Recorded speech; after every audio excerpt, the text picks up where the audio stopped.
Сәлеметсіңдер ме, оқушылар? Бүгінгі сабағымыздың тақырыбы нәтиже сабақ. Мен не үйрендім?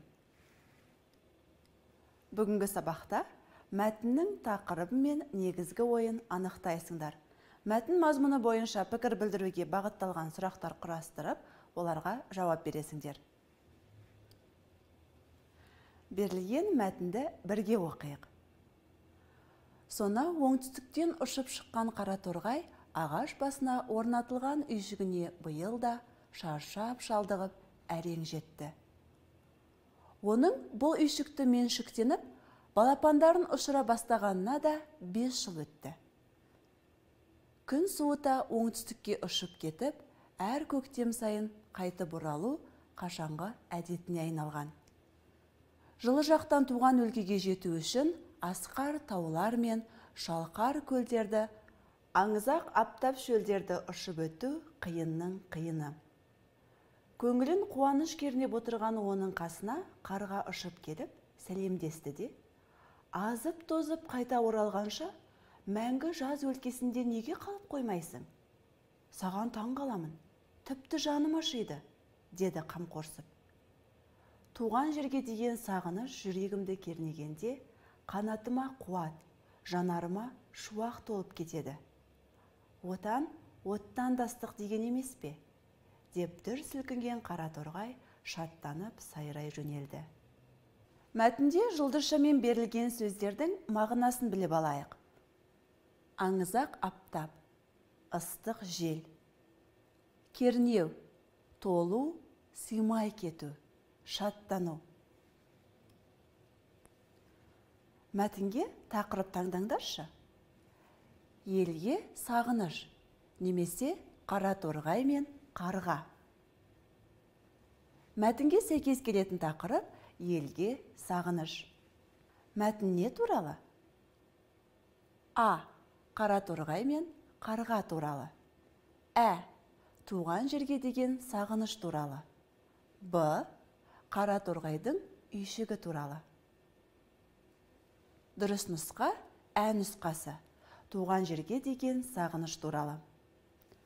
Төмендегі пікірлердің қайсысы ақиқат, қайсысы жалған? Тауып көріңдер. Солтүстіктен ұшып шыққан қара торғай үйшігіне әрең жетті. Бұл пікір ақиқат. Келесі. Әр көктем сайын қайтып оралу қара торғайдың әдетіне айналмаған. Бұл пікір жалған пікір. Келесі. Оның қасына қарға ұшып келіп, сәлемдесті. Бұл пікір ақиқат. Соңғы пікір қара торғай туған жерге деген сағынышын жеткізді. Бұл пікір ақиқат. Мәтінімізге қайта оралайық.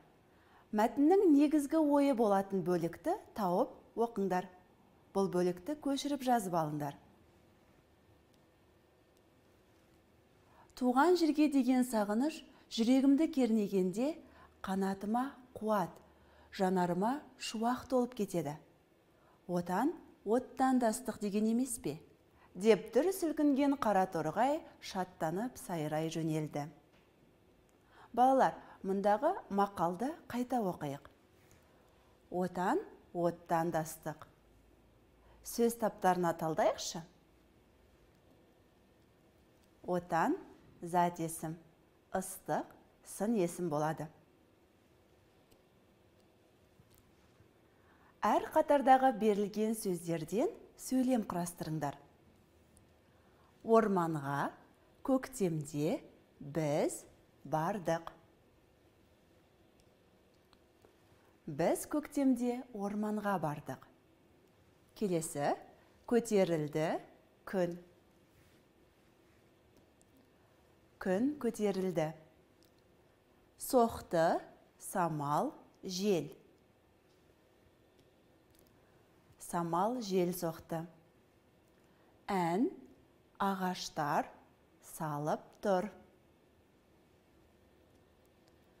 Ағаштар ән салып тұр. Жарайсыңдар балалар. Енді осы сөйлемдерді сөйлем мүшесіне талдайық. Не істедік? Бардық. Баяндауыш болады.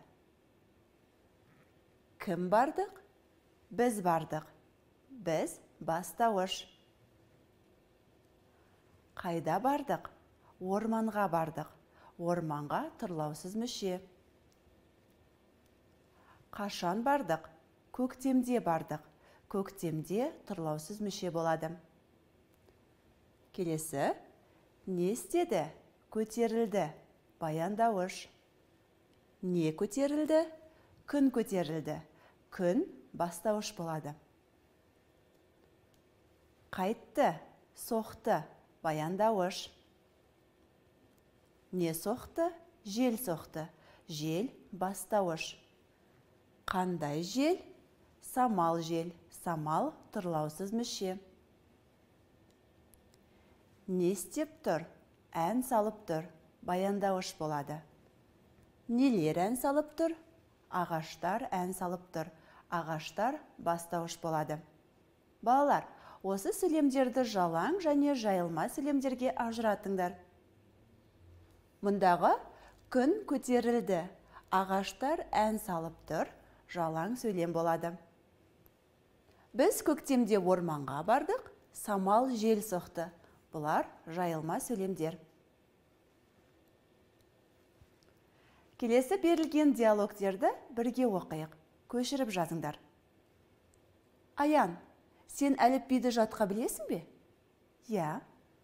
Адан кейін қай әріп тұрады? Барлығы. Әже, зообаққа барайықшы? Қайыңды көргің келеді күнім? Динозаврды.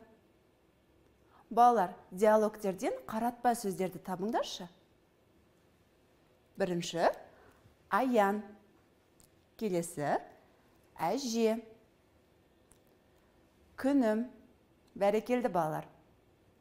Берілген суретке мұқият қараңдар. Сурет бойынша сөз таптарын қолданып, әңгіме құрастырып көріңдер. Балалар, менің нұсқамды бірге оқиық. Жазғы демалыс. Оқу аяқталды. Жазғы демалыс басталды. Біз ауылға бардық. Ауылдың шетінде көл бар. Балалармен көлге барып, балық аулағанды жақсы көреміз. Бұл жолы қасымызға қыздар да ерді. 4 бала шомылды. Біз Әлижан екеуміз балық ауладық. Қыздар қызыл, сары қызғалдақ терді. Демалысымыз көңілді өтті. Мәтіннен сөз таптарын табайық. Зат есім оқу, демалыс, біз, көл, балық, қыздар, бала, Әлижан, қызғалдақ.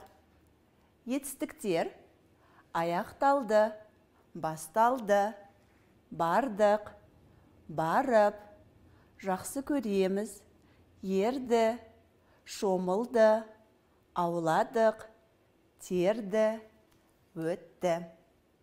Сын есімдер жазғы, қызыл, сары, көңілді. Сан есім 4, 2. Бәрекелді балалар, сендер де жазғы демалыстарыңды қызықты өткізіңдер. Демалыстарың пайдалы әрі тиімді болсын. Бүгінгі сабақты қорытындылайық. Бүгінгі сабақта мәтін мазмұны бойынша пікір білдіруге бағытталған сұрақтар құрастырып, оларға жауап бердіңдер. Мәтіннің тақырыбы мен негізгі ойын анықтадыңдар. Әңгімелеу мәтінін құрастырдыңдар. Бүгінгі сабағымыз аяқталды. Сау болыңдар.